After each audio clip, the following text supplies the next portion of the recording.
Once we arrived in Cebu, we were partnered with a group of 10 UTS students. They were essential to translating our interviews and helping us navigate the city. Although we split up between the two sites, everyone always planned to get together for breakfast and dinner. We soon became good friends, and I cherish the relationships we gained with each and every one. Longhouses are a traditional style of home that are raised off the ground with stilts and not only serve as a residence from anywhere between 20 and nearly 300 people, but also as a center for culture and tradition in the Iban community. We had the opportunity to experience various traditions through the Bawanasan homestay program. We learned and performed traditional dance instructed by our community connect, Mac, and Mac and his mother also taught us new recipes, including soup, fried vegetables, and how to properly cut watermelon. Other traditions, such as the Gawai harvest festivals, tattooing, and headhunting, were learned about through the process of interviewing. The importance of Gawai to both communities was stressed in many interviews, and we noticed how Gawai holds community members far and wide together. Helena, a housewife from Bawanasan, was one of my favorite interlocutors since she took us in as if we were one of her own grandchildren. She described Gawai as an Iban holiday in June that celebrates the harvest. She prepares by making large meals that cover tables, which span the entirety of the longhouse. There is dancing and singing. Close relatives from distant cities return to the village to celebrate. Throughout our interviews, we noticed the warmth and the desire of the community to share their culture with the people outside of Machan. With the rich culture, bountiful resources, and generous heart, we suggested having a homestay in the community would be a success if done in unity.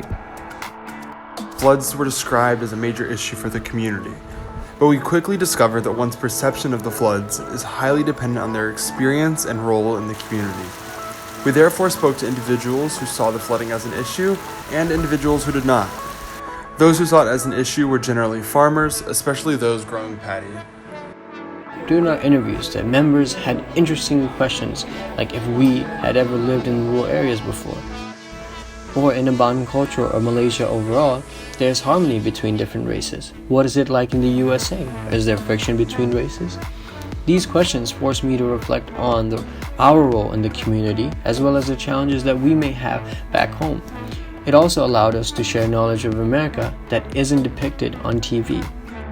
One of my favorite parts of our time in Cebu was visiting the school systems. We met pre-kindergarten and kindergarten students, primary students, and secondary students. The administrative teams and teachers were very welcoming. On our last day in Machan, we got to experience the mirroring ceremony, traditionally performed during Gawai. After having heard about Gawai in almost all of the interviews we conducted over 5 days, it was really special to be able to participate in the ceremony and learn about its significance. Living and learning with these communities has been the experience of a lifetime. Terima kasih, Bawanasan.